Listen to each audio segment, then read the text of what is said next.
জীবনে প্রথমবার overnight bus journey, তাও আবার স্লিপারে। কেমন লাগছে তোমার স্লিপার এক্সপেরিয়েন্স? দারুণ লাগছে আপাতত। হ্যাঁ, এরকম ধরনের অ্যারেঞ্জমেন্ট থাকে বাসে, জানা ছিল না। তুমি এদিকে শুও না, সেই পড়ে যাবে। ভয় পাচ্ছি, আরো ভয় দেখাচ্ছে। নিউ মা শিবানী এই বাসটার কৃষ্ণনগর থেকে শিলিগুড়ি যাওয়ার যে শিডিউল টাইম সেটা ছিল 7:45, একদম ডট 7:45 স্টার্ট করেছে। এখন দেখা যাক কতক্ষণে আমরা শিলিগুড়ি গিয়ে পৌঁছাই। আমরা এখানে 6:10 নাগাদ শিলিগুড়ি বাস স্ট্যান্ডে এসে নামলাম। তারপর একটু ফ্রেশ হয়ে নিয়ে চাটা খেয়ে এখন গোপালদারার উদ্দেশ্যে রওনা দিয়েছি। এখন 6:50 নাগাদ আমরা রওনা দিলাম। মিরিক রোড ধরে আসার পথে বাঁদিকে বাঁক নিয়ে ঢুকলে এই একদম দুধিয়াতেই এই পানিঘাটা ব্রিজটা পড়ে। ওই সোজা মিরিক রোড চলে গেছে, আর একটু বাঁক নিয়ে এলে পানিঘাটা ব্রিজ। এখানে নিচ দিয়ে একটা নদী বয়ে যাচ্ছে, আর পাশে পাহাড়ি সৌন্দর্য। মেনলি এই পানিঘাটাতে ওইখানে পিকনিক স্পট আছে, ওইখানে লোকে পিকনিক করতে আসে। नित्रा, ये रिवर का नाम क्या है? ये दूधिया ये रिवर का नाम ही दूधिया है। नित्रा, ये शिव मंदिर कौन सा जगह पे है? ये गायाबाड़ी में सर। गायाबाड़ी जी।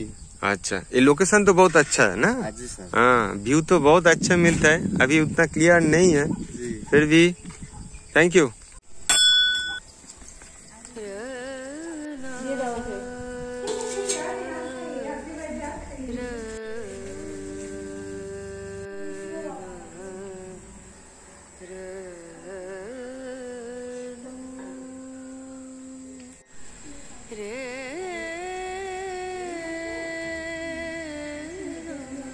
দুধিয়া ছাড়িয়ে এসে এই টিংলিং আর দুধিয়ার মাঝামাঝি জায়গায় শিব মন্দিরটা। যদিও এখন রোদ উঠে গেছে, একটু হেজি ভাব রয়েছে, কিন্তু এখানটা কিন্তু দারুণ সুন্দর ভিউ পয়েন্ট। নিরিবিলি পাহাড়ি গ্রাম, রিল্যাক্সেশনের জন্য আদর্শ। আর এই শিব মন্দিরে এসে মনটা শান্ত হয়ে গেল। মিরিক সাইট সিনের প্রথম ভিউ পয়েন্ট এই টিংলিং। এখান থেকেও দারুণ সুন্দর ভিউ পাওয়া যায়। পাশে দুটো খাবারের রেস্টুরেন্ট রয়েছে, খিদে পেলে খেয়ে নেওয়া যেতে পারে। নেপালি শিক্ষার চেষ্টা করছি। তাবে কাস্তু মনুষা মানে আপ कैसा है? রামরিচু इसका मतलब আচ্ছা। আসার পথে মিরিক লেকও পড়েছিল, কিন্তু এখন দাঁড়ালাম না, কারণ এবার আমরা গোপালদারাতেই স্টে করব। আর ভীষণ ভালো করে এই পুরো মিরিক সাইডটা আমরা এক্সপ্লোর করব। এই রাস্তা দিয়ে আগেও গিয়েছি, কিন্তু এই জায়গাটা উপভোগ করতে গেলে এখানে স্টে না করে হয় না। এখানে একটা ডবল বেড আছে, এদিকে একটা সিঙ্গেল বেড আছে, আর রুম থেকে গোপালদারা টি গার্ডেনের ভিউ। এখন 11:18 বাজে। এখন আমরা আমাদের যে হোমস্টে আছে গোপালদারাতে, সেখান থেকে যাচ্ছি গুম্ফা পাতাল। একটুখানি ডিস্টেন্স, 11:27 বাজে আমরা গুম্ফা পাতালে পৌঁছে গেছি। এই গুম্ফা পাতাল ওঠার রাস্তা।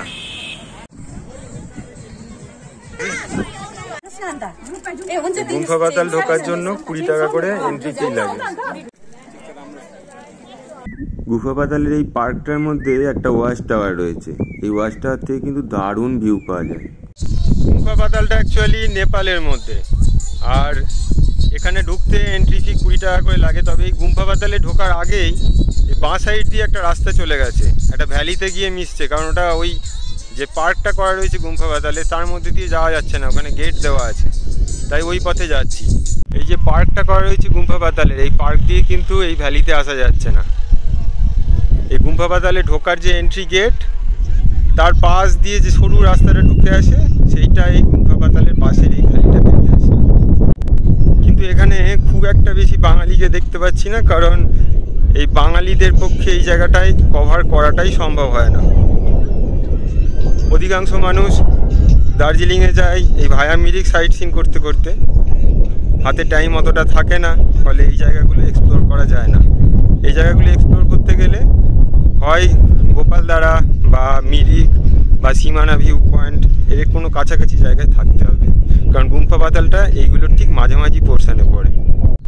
ওই ওপরে দেখা যাচ্ছে গুম্ফা পাতালের ওই পার্কটাকে, আর এই পাশে এই ভ্যালি থেকে এই অপরূপ দৃশ্য। এখন একটু মেঘলা, তাই চারিপাশটা দেখা যাচ্ছে না, তবে এখান থেকে কিন্তু 360 ডিগ্রি ভিউ হবে। গুম্ফা পাতালের পার্কের ওদিকটা খুব ক্যাওস, প্রচুর লোকের ভিড়। আর একটু সরে সেই যে ভ্যালি, আহা, প্রকৃতির নিজস্ব শব্দ মন পুরো ভরিয়ে দিচ্ছে। নর্মালি প্রত্যেক দিনের কাজের চাপে পুরো ব্যতিব্যস্ত থাকি, আর এই পাহাড়ে আসাটা একটু নিরিবিলিতে মনকে শান্ত করার জন্য। তাই আজকে মাধব যে জায়গায় নিয়ে এসছে সেখানটা সত্যিই মনে একটা অদ্ভুত প্রশান্তি প্রদান করছে। দারুণ জায়গা, দারুণ। পারলে গুম্ফা পাতাল একবার ঘুরে যাবেন।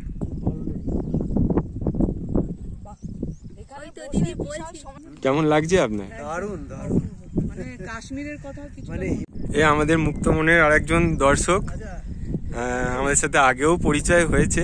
তো আজকে এই এখানে গুম্ফা পাতালে এসে আরেকবার দেখা হয়ে গেল। দাদা কেমন লাগছে? খুব ভালো লাগে, খুব ভালো লাগছে। দাদার সাথে মানে কথা বলে, দাদার সাথে দেখা হয়ে আমরা জীবনে যেটা পেলাম ওটা অনেক পাওয়া। Thank you, thank you. একদম বিশাল পাওয়া, মানে কোনোদিন যে দেখা হবে ভাবতে পারিনি। আমাদের সৌভাগ্য। একদম আমাদেরও সৌভাগ্য যে দাদা আপনার সঙ্গে দেখা হবে। আপনারা অনেকের ইন্সপিরেশন। হ্যাঁ, না না, এটা একদম। না, ও তো ফোন করেছিল তো রুদ্রনাথে যাওয়ার আগে দাদাকে।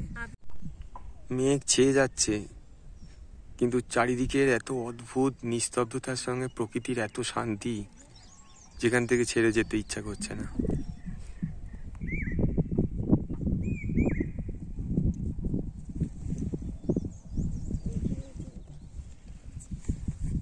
শ্রী তো উঠতেই চাইছে না।